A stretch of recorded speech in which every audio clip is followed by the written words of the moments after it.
Hola hermanos, Dios les bendiga. Mi nombre es Daniel Estrada Delgadillo, misionero en Alaurín de la Torre, en Málaga, España. Dios bendiga a cada uno de ustedes, hermano. Gracias por conectarse y gracias por tener a bien estudiar este libro. Vamos a estudiar el libro de Oseas, pero vamos a hacer una oración. ¿Qué les parece? Vamos a orar. Padre Santo que estás en los cielos, santificado sea tu nombre, venga tu reino y se hágase tu voluntad en el cielo y en la tierra, Señor. Te pedimos en este día, Padre Santo, que esta clase que está siendo grabada y será escuchada sea de bendición. Que la gloria y la honra toda sea a Jesucristo, toda sea a ti, Señor, y que este siervo tuyo solamente sea un instrumento utilizado en tus manos. Bendice la clase de profetas menores en el nombre de Jesucristo. Amén. Muy bien, hermanos, vamos a entrar en materia. Vamos a estudiar el libro de Oseas. En este curso, como ya lo hemos dicho anteriormente con el hermano Pedro Piñol, vamos a estudiar los profetas menores. Y hoy quiero comenzar con el profeta Oseas. Quiero decirles también, hermanos, que es importante aquellos que van a tomar este curso, ¿verdad? Para darles una calificación, pues ustedes tienen que tomar notas, porque hay cosas que no escribo, no pongo aquí en el PowerPoint, pero hay cosas que voy diciendo y ustedes tienen que ir anotando, ¿verdad? La ventaja de hoy en la tecnología es que ustedes pueden ponerle stop y pueden pues seguir viendo y escribiendo. Muy bien, dice la palabra de Dios en Oseas capítulo 1, versículo 1. Palabra de Jehová que vino a Oseas, hijo de Berí, en días de Usías, Jotán, Acaz y Ezequías, reyes de Judá, y en días de Jeroboam, hijo de Joás, rey de Israel. Quiero también comentarles, hermanos, que es importante que lean por lo menos 7 veces el libro de Oseas y que tomen notas, tomen preguntas, tomen todo lo que quieran, ¿verdad? Subrayen versículos que sean de bendición para su vida o que quieran hacer preguntas o que quieran hacer comentarios. Todo eso será tomado en cuenta también. Ahí me daré cuenta si estás leyendo. Y también pues hacer notas, eso es lo más importante, que tú desarrolles un tipo de comentario, ¿verdad? Versículo por versículo y desarrolles notas de cada libro que vamos a estudiar. Muy bien, como lo acabamos de leer, esta es una profecía que Dios le dio al profeta Oseas, palabra de Jehová. No fueron sueños, no fueron visiones, sino fue la palabra de Dios moviendo el Espíritu Santo, como dice allá en Primera de Pedro, a santos hombres que escribieran, ¿verdad?, lo que el Señor quería. Muy bien, hermanos, vamos a ver ahora, a manera de introducción de este libro, cómo es que este libro, ¿verdad?, es escrito por el profeta Oseas, como lo dice en el versículo 1, pero también nos dice la época en que fue escrito, la época en que el Señor reveló este libro. Y para ello nos vamos a ir, por favor, al libro de Segundo de Reyes, capítulo 14, versículos del 23 al 29, como lo tenemos aquí en esta diapositiva. Esta fue la época, como lo dice en Oseas 1:1, pero también en Reyes, la época del reinado de Jeroboam. Le pongo Jeroboam 2, algunas Biblias lo dirán, para en el subtítulo, no es lo que dice la Biblia, pero para diferenciarlo del Roboam que fue al principio y que dividió el reino de Israel. Dice, en el año 15 de Amasías, hijo de Joás, rey de Judá, comenzó a reinar Jeroboam, hijo de Joás, sobre Israel. Nota ahí la frase sobre Israel, claramente nos dice que es a Israel, en Samaria, porque Samaria era la capital de Israel, y reinó 41 años, reinó 41 años, e hizo lo malo ante los ojos de Jehová, y no se apartó de todos los pecados de Jeroboam, hijo de Nabat, el que hizo pecar a Israel. Es interesante ver, hermanos, que Tal vez tú te puedas preguntar, porque lo que vamos a ver más adelante, ¿cómo Dios bendijo a un pueblo y a un rey tan pecador? Bueno, ahí se aplica la gracia de Dios, que también es y ha sido desde el Antiguo y Nuevo Testamento y por la eternidad, porque Dios siempre ha amado a su pueblo y como dice Romanos 5:8, aunque aún siendo pecadores, Cristo murió por nosotros. Así que la Biblia nos enseña que Jeroboam fue un rey que hizo lo malo, pero a pesar de que él hizo lo malo y a pesar de que sabemos que él no fue conforme al corazón de Dios, este mensaje va dirigido a un reino rebelde, a un reino fornicario, a un reino adúltero, lo vamos a explicar más adelante. Y en este libro también quiero que noten esto, se refiere a Israel, pero vamos a encontrar muchas veces el nombre de Efraín, refiriéndose, ¿verdad?, a este pueblo del norte. Muy bien, entonces Oseas dirige su predicación a los hijos de Israel, como lo dice segundo de Reyes también, que habla acerca de Amasías, que fue rey del norte. Pero vamos a regresar rápidamente al libro de Oseas, sin dejar segundo de Reyes, hay que poner ahí una separación.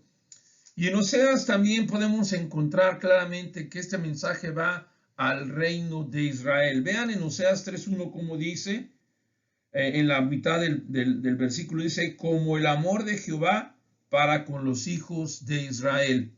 Dice, me dijo otra vez Jehová, ve, ama una mujer, lo dice, y dice, como el amor de Jehová para con los hijos de Israel, dirigiendo este mensaje a ellos. Luego vean el 4:1, oíd palabra de Jehová, hijos de Israel.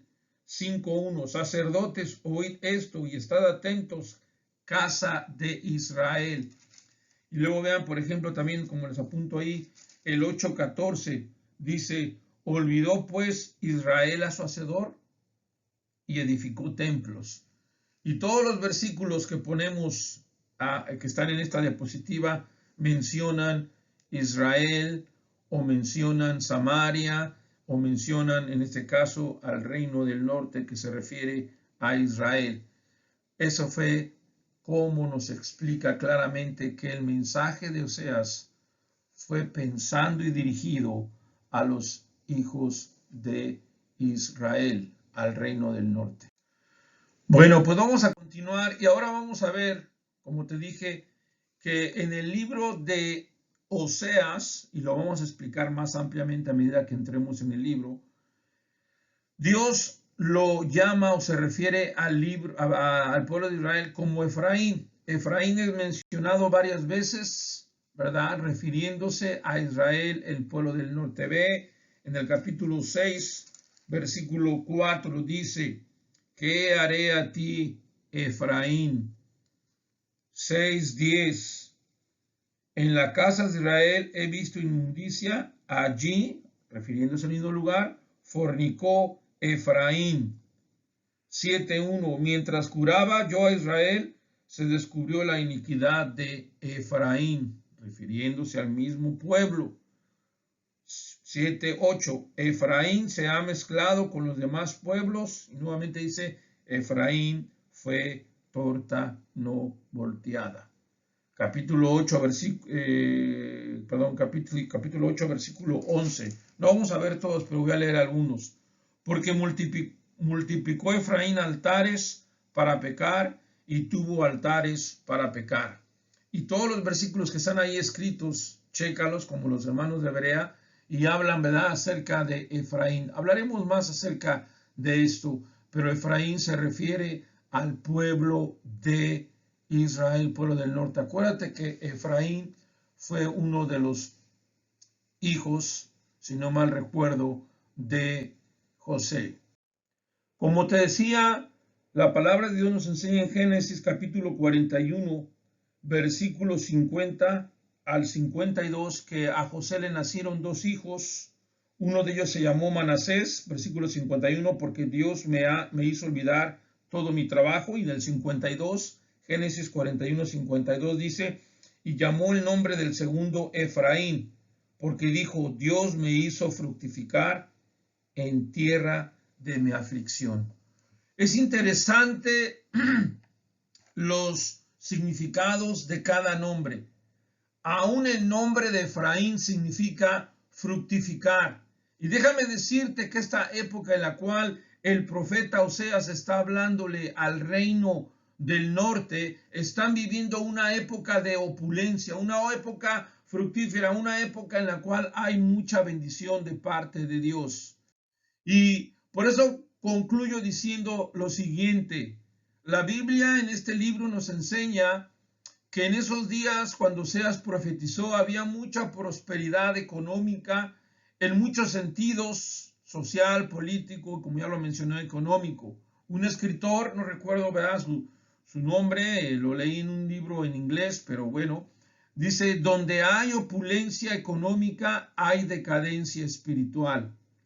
Israel fue muy bendecida por Dios en muchos aspectos, como ya lo dijimos, pero ellos tuvieron un error, no lo reconocieron así, no reconocieron que era Dios el que lo hacía y entonces ellos pensaban que era este rey el que los había bendecido.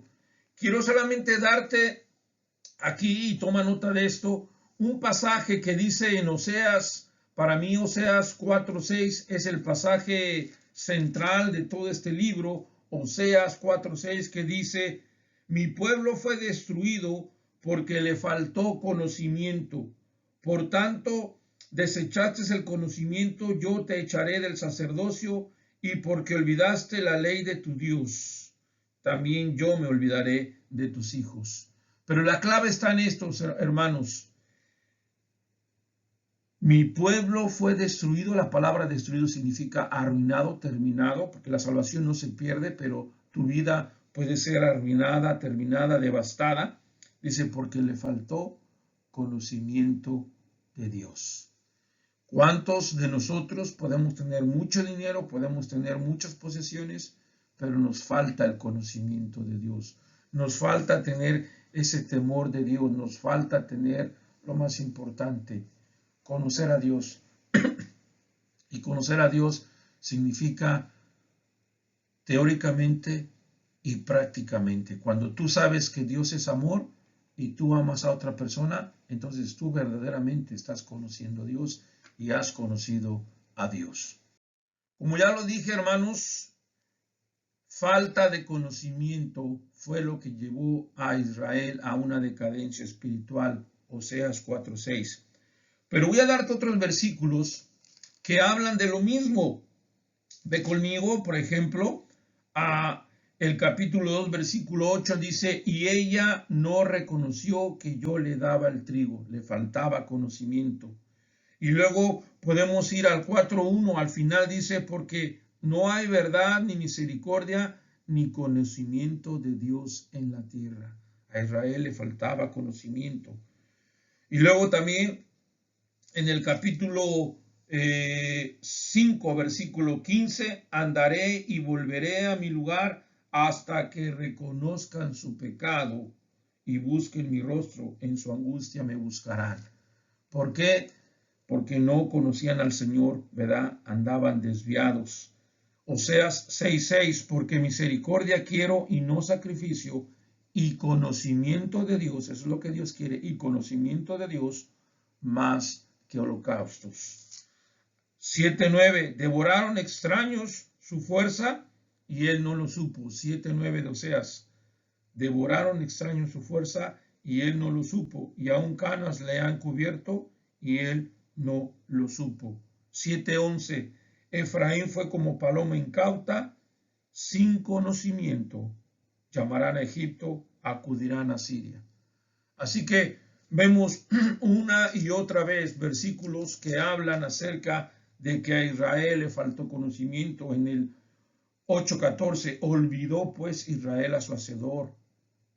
9:7, e Israel lo conocerá porque todavía no lo conocía completamente. Hermanos, una y otra vez vemos en el libro de Oseas que Israel fue arruinado, devastado, terminado mal, llevado al cautiverio por falta de conocimiento al Señor.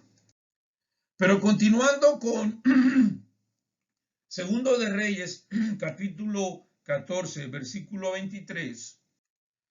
En Segundo de Reyes tenemos evidencias que nos dicen que era época de opulencia y gran prosperidad económica, todo por Dios.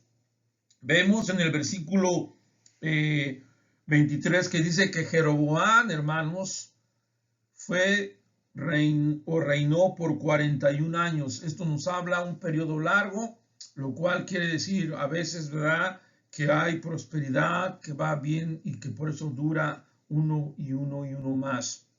Esto refleja que Jeroboam II tuvo una prosperidad y que fue prosperando porque Dios en su misericordia, en su bondad, así lo quiso.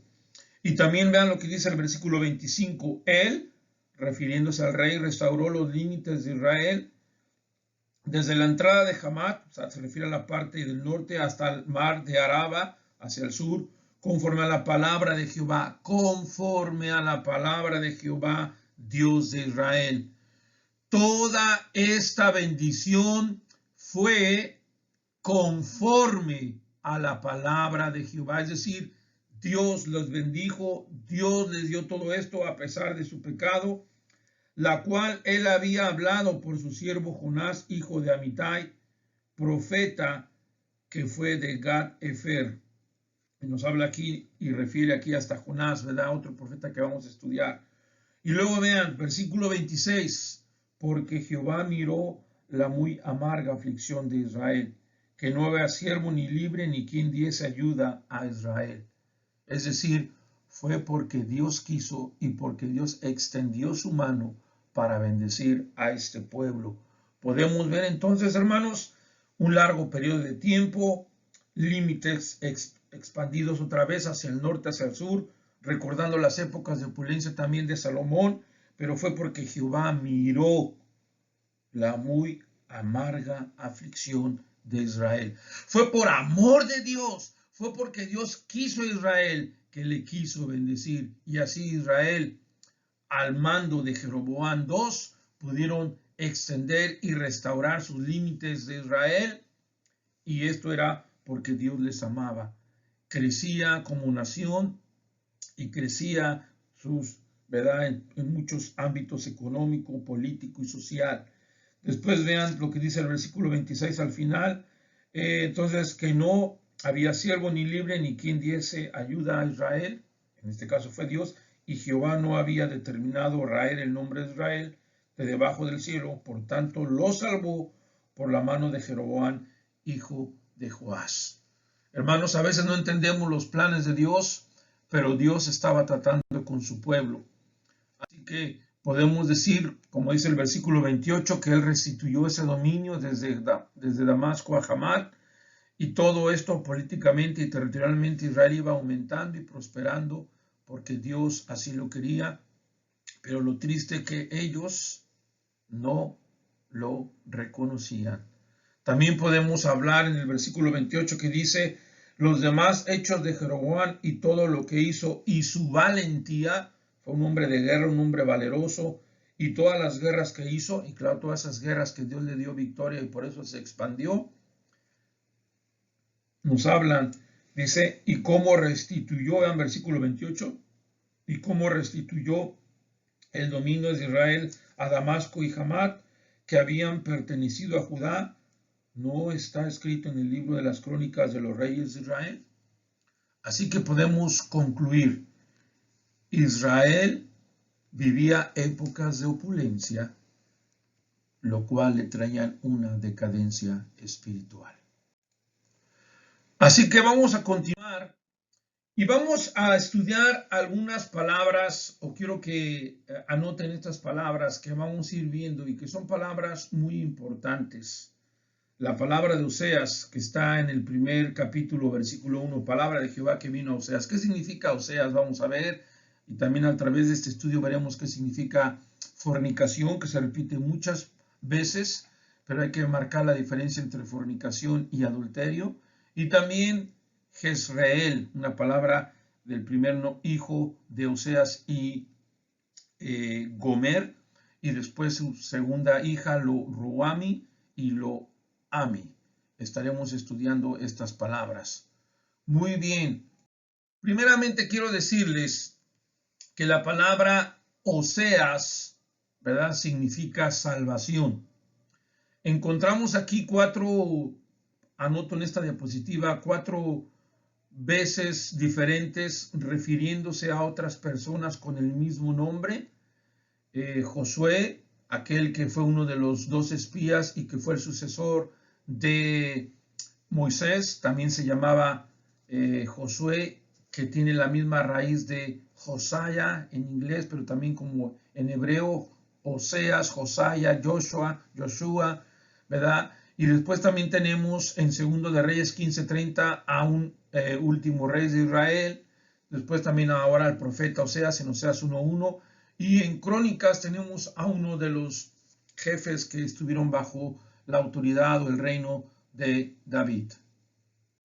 Así que es importante el significado del nombre de Oseas, ya que Oseas nos habla y nos dice lo que este libro también nos habla y nos dice, cómo Dios amó y cómo Dios salvó a su pueblo, ¿verdad? Y cómo Dios mostró ese amor. Y de igual manera es lo que el Señor quiere hacer con este mundo, salvarlo. Oseas significa salvación. Estamos hablando entonces del significado de Oseas, que es salvación, pero antes de continuar definiendo las otras palabras que les puse, quiero que veamos en el capítulo 1, versículo 1 y versículo 2, algo bien importante que es palabra de Jehová. 1:1 dice palabra de Jehová. 1:2 dice el principio de la palabra de Jehová por medio de Oseas. Esto claramente nos revela y nos dice que es Dios moviendo a su gente y hablando a través de sus profetas. Ok, la Biblia dice en 2 de Pedro, capítulo 1, versículo 20 y 21, entendiendo primero esto, que ninguna profecía de la Escritura es interpretación privada, es decir, es de hombre, es tuya o es mía, porque nunca la profecía fue traída por voluntad humana. No fue la voluntad de Oseas, sino la voluntad de Dios. Y dice, sino que los santos hombres de Dios, como Oseas, hablaron siendo inspirados por el Espíritu Santo.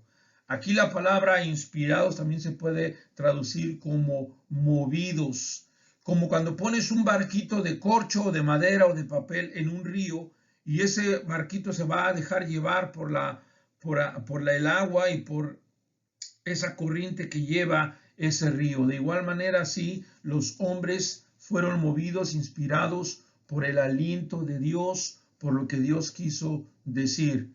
Palabra de Jehová, volviendo a Oseas 1:1 y 1:2. Esto significa que Dios mismo revela lo que quiere decir a su pueblo, que no es palabra de hombre, sino de Dios directamente y puramente, podemos decir. Esta es la base de las cosas, ¿verdad? La palabra de Dios. No fueron sueños, no fueron visiones, en este caso fue la pura palabra de Dios. También podemos decir, hermanos, dice, ahí tengo anotado el hombre que dice esto, el título de Oseas no incluye ninguna mención de la experiencia visionaria, pero propone todo su énfasis en la palabra del Señor, que es la verdadera etiqueta de este libro. Y también en Joel 1:1, Miqueas 1:1, Sofonías 1:1 y Zacarías 1:1 tenemos la misma enseñanza y la misma tónica, ¿verdad? Dios hablando a través de los hombres. Quiero recordarte y decirte que la palabra hebrea de profetas significa el que habla en lugar de Dios. Es decir, Dios utilizando hombres para dirigir su mensaje a su pueblo, al hombre. Continuamos en el capítulo 1, versículo 2, donde dice, el principio de la palabra de Jehová por medio de Oseas dijo Jehová a Oseas, ve, tómate una mujer fornicaria e hijos de fornicación, porque la tierra fornica apartándose de Jehová. Aquí tenemos esta palabra fornicación. Y en el original, esta palabra fornicación, que, ¿verdad?, se puede leer como saná, saná en hebreo, significa actuar con infidelidad, prostituta como, ¿verdad? Actuar con infidelidad o traición, concebido como vivir como una prostituta o una ramera, cometer fornicación como una ramera o una prostituta. Y eso fue lo que hizo Israel. Israel vivió infielmente a Dios, le traicionó y cometió este gran pecado. Pero por eso Dios, y aquí quiero hablar de este tema, hermanos, le manda a Oseas. Toma nota que dice en el versículo 2, ve, tómate. Dios le está hablando a Israel en una manera imperativa y le dice, haz esto. He aquí, hermanos, lo peculiar de cómo Dios hablaba a través de los mensajeros del Señor y cómo les daba palabra grande y cómo el Señor bendecía, pero cómo el Señor les pedía a veces cosas muy peculiares a cada uno de ellos. A Jonás le dice, ve a esa gran Nínive. A Oseas le pide y le dice, ve y cásate con una, dice, mujer fornicaria, con una mujer prostituta. Hermanos, hay evidencias aquí en la Biblia para decir que esto no fue una parábola o una alegoría o una figura literaria como algunos hermanos o personas expresan. Respeto sus decisiones, respeto a la gente, pero yo me voy a lo que dice la Biblia. Y la Biblia le dice Jehová a Dios, palabra de Jehová, ve y tómate una mujer fornicaria.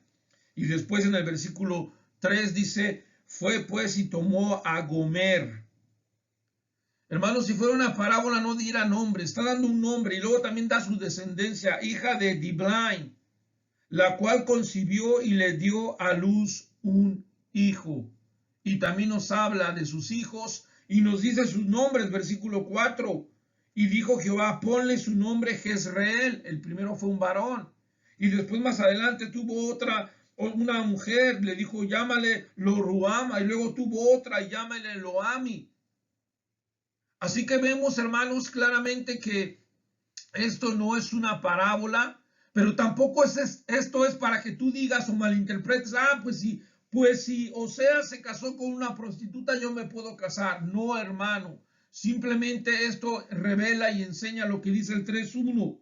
Me dijo otra vez Jehová, ve y ama a una mujer amada de su compañero, aunque adúltera, como el amor de Jehová para con los hijos de Israel. Así como Israel le fallaba y era infiel y era traicionera con Dios por andar con otros ídolos y por hacer otros pecados, Dios seguía amándole. De igual manera, así como Gomer le falló a Oseas, Israel le falló a Dios. Y hermanos, tomemos nota de eso, porque fornicar no es solamente tener una relación íntima, ilícita, sexual antes del matrimonio, sino cuando tú eres infiel, espiritualmente hablando, cuando tú eres traicionero con Dios, cuando tú no estás poniendo en primer lugar al Señor, estamos o estaremos fornicando espiritualmente. Así que, hermanos, Israel, que es el pueblo de Dios, está haciendo lo mismo que hizo Gomer, fallarle a su amado esposo. Pero Dios le dice, ve y vuelve a amar, como diciendo, no importa que ha pecado, no importa que ha sido infiel, no importa que ha sido una ramera, tú ámala, ámala. De igual manera Dios lo hizo con Israel, hermanos. Qué grande amor, ¿no crees? Y qué grande tarea tan difícil que Dios le dio específicamente a Oseas. No malinterpretes, no a ti, se la dio solamente a Oseas y en ese momento para demostrar el amor que también Él tiene para con su pueblo. Ahora, hermanos, tenemos en el capítulo 1, versículo 4, la palabra Jezreel, que tiene que ver con el primer hijo que tuvo Oseas con Gomer. Dice la palabra de Dios en el versículo 4 que después de que Oseas fue y tomó a Gomer, y la idea de tomar tuvo esa relación íntima y tuvo esa de casarse, unirse con Gomer a pesar de lo que era, dice la Biblia, concibió y dio a luz un hijo, versículo 4, y le dijo Jehová, ponle por nombre Jezreel. Y nota esto, porque he aquí a poco yo castigaré a la casa de Jehú, esto está en 2 de Reyes 10:11, por causa de la sangre de Jezreel, y haré cesar el reino de la casa de Israel. Primeramente quiero decirte que la palabra Jezreel significa Dios siembra. También se puede referir a ciudades de Israel. Pero también Jezreel es un topónimo, o sea, un nombre, ¿verdad?, de una persona que se puede traducir como Dios siembra, Dios haga fecundo. El nombre está asociado con dos pueblos distintos, así como con un componente geográfico importante en el reino israelita. Y aquí lo apunto, una ciudad en la herencia de la tribu de Isaacar. Muy bien, hermanos, quiero decirte que esta palabra entonces tiene que ver con lo que dice aquí. Jezreel significa simiente de Dios, porque esto significa que Dios iba a esparcir. ¿Cuál es la enseñanza que tenemos? Dice el versículo 4 claramente que Jezreel fue el nombre que le manda Dios ponerle al primer hijo de la relación de Oseas y Gomer, pero esto tiene una enseñanza y una explicación. Primeramente, se refiere a eso que dice 2 de Reyes 10:11, porque aquí a poco yo castigaré la casa de Jehú por causa de la sangre de Jezreel. Así que Dios iba a sembrar, Dios iba a esparcir. Y dice, ve el versículo 5, que tiene que ver también con Jezreel, que Dios siembra o Dios concibe, dice, y en aquel día, quebraré yo el arco de Israel en el valle de Jezreel. Dijimos que Jezreel no nada más era un nombre propio de una persona, sino también de una ubicación en Israel. Déjame decirte que esta palabra es una palabra profética que se refiere primeramente al día en que el pueblo del norte fue llevado a Siria en el año 722 antes de Cristo. Pero también se refiere, porque dice aquí que quebraré yo el arco de Israel, a una derrota, a que iban a perder la guerra y que iban a ser llevados a cautiverio. Esa profecía se cumplió cuando Israel, reino del norte, fue llevado a Siria.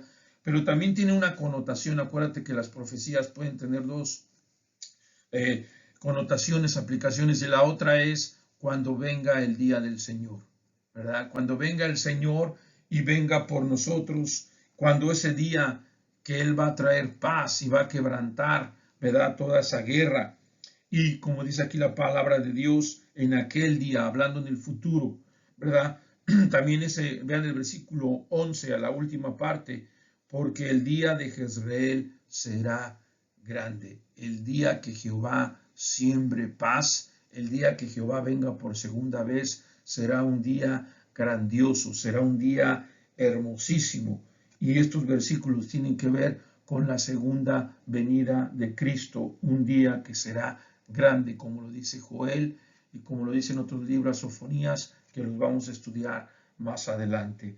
Así que el día de Jezreel se refiere a ese día grande también en el que el Señor haría cosas grandes. La primera cumplimiento fue cuando Israel fue llevado a Siria, y la segunda vez que se cumplirá esto también se refiere tanto en el versículo 11 como en el versículo 5, es a la segunda venida de nuestro Señor Jesucristo. Muy bien, entonces estamos hablando del día del Señor, el día del valle de Jezreel, y esto tiene el cumplimiento general en la profecía cuando se produjo y cuando se da, o sea, el cumplimiento es cuando los asirios invaden Israel, ¿verdad? Y hay un pasaje de la Biblia, como lo tengo aquí escrito, que dice en el Salmo 37:10, escríbelo, no está aquí, dice, pues de aquí a poco no existirá el malo, observará su lugar y no estará allí. Está hablando acerca de este día en el cual no existirá el malo y observará su lugar y no estará allí, porque el Señor vendrá y también el Señor va a venir. Y ya fue en esa época que los asirios invadieron y no quedó nadie. Esa fue parte, ¿verdad?, de esta de este cumplimiento de esta profecía. Bueno, aquí tienes otra transparencia, ¿verdad? Diapositiva que habla de estos versículos para que tomes nota. Ahí está el Salmo 37:10 que te mencionaba. Y toma nota de esto, ¿verdad? Acerca del día de Jezreel. Será un día grande, refiriéndose al día del Señor. Pero ahora vamos a seguir hablando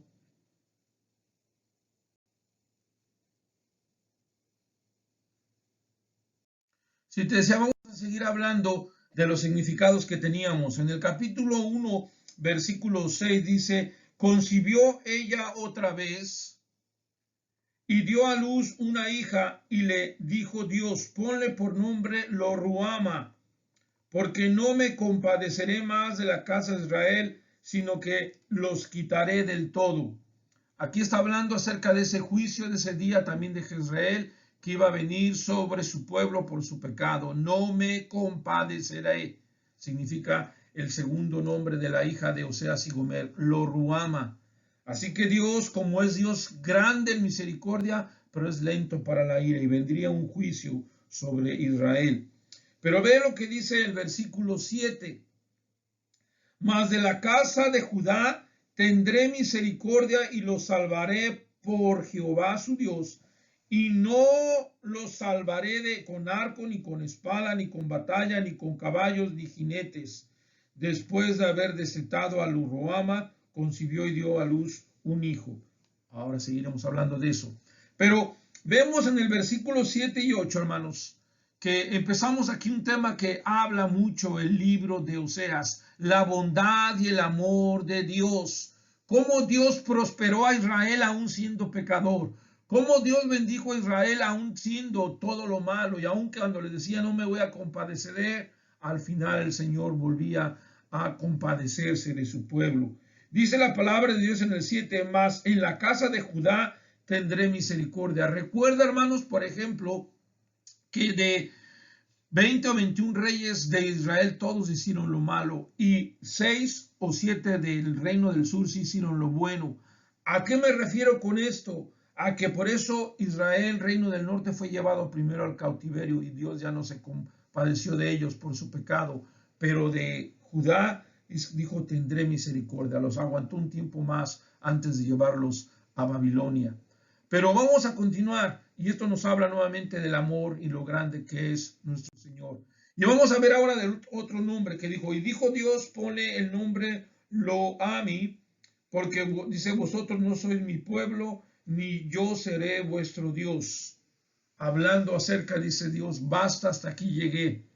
Pero nota el siguiente versículo que habla acerca de que aquí también algunos piensan que este versículo al versículo 11 se puede referir o puede hablar acerca también de su iglesia, como una profecía que habla acerca de la iglesia, ya que dice, porque vosotros no sois mi pueblo, ni seré yo vuestro Dios. Pero ve lo que dice el versículo 10, con todo será el número de los hijos de Israel como la arena del mar, que no se puede medir ni contar, y en el lugar donde les fue dicho, vosotros no sois mi pueblo, les será dicho, sois hijos del Dios viviente.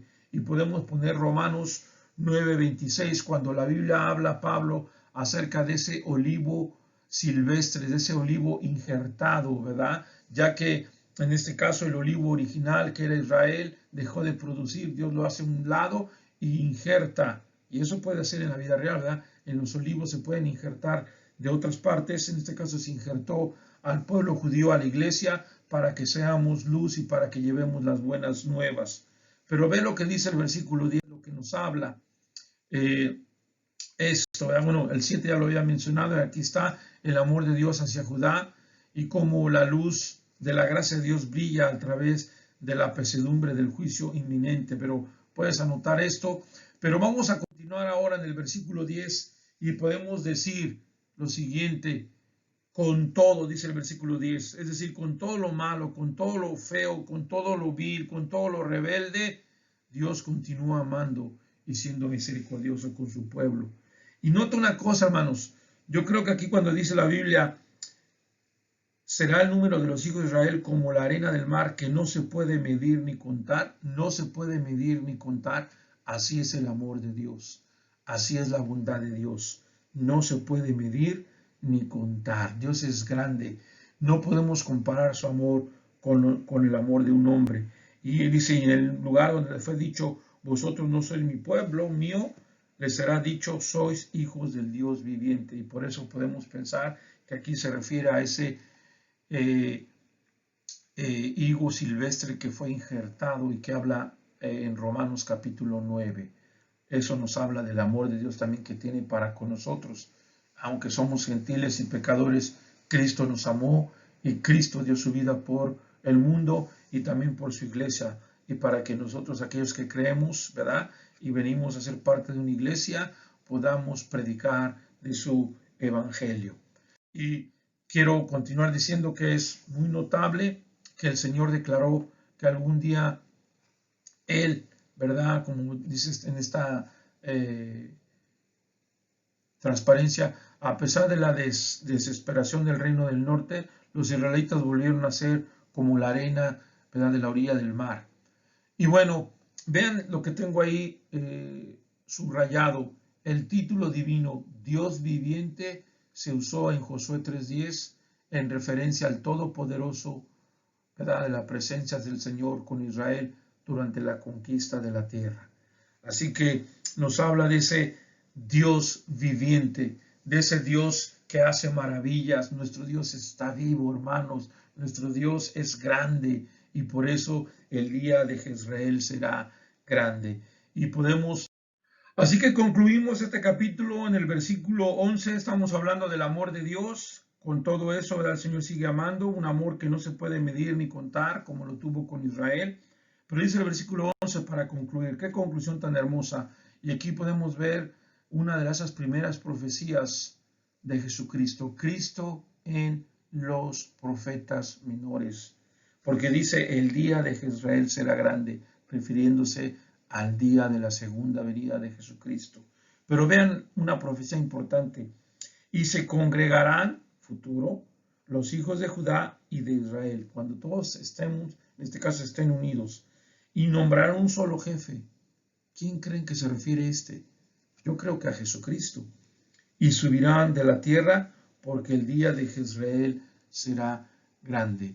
Ese jefe, la palabra aquí jefe se refiere a una cabeza, a una persona que está a cargo, entendido como una cabeza que es parte superior del cuerpo humano. En este caso, qué mejor, ¿verdad? Y qué mejor pensar y saber que es nuestro Señor Jesucristo.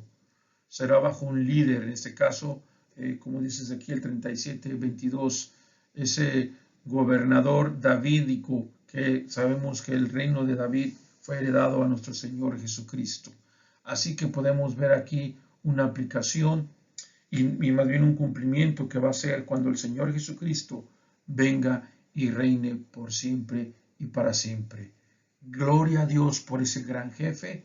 Gloria a Dios porque Cristo es nuestra cabeza, como lo dice en el Nuevo Testamento. Cristo es nuestro jefe, es nuestro gobernante, es nuestro líder a quien debemos de seguir. Cristo en los profetas menores. Vayan tomando nota de eso, porque al final vamos a hacer un estudio breve y me van a ayudar ustedes a poner todos los versículos que nos hablan y que se refieren o profecías que hablan acerca de Cristo Jesús. Hermanos, por hoy hemos terminado. Dios les bendiga y acuérdense de leer 7 veces el libro de Oseas y de hacer las tareas que ya enviaré en su momento.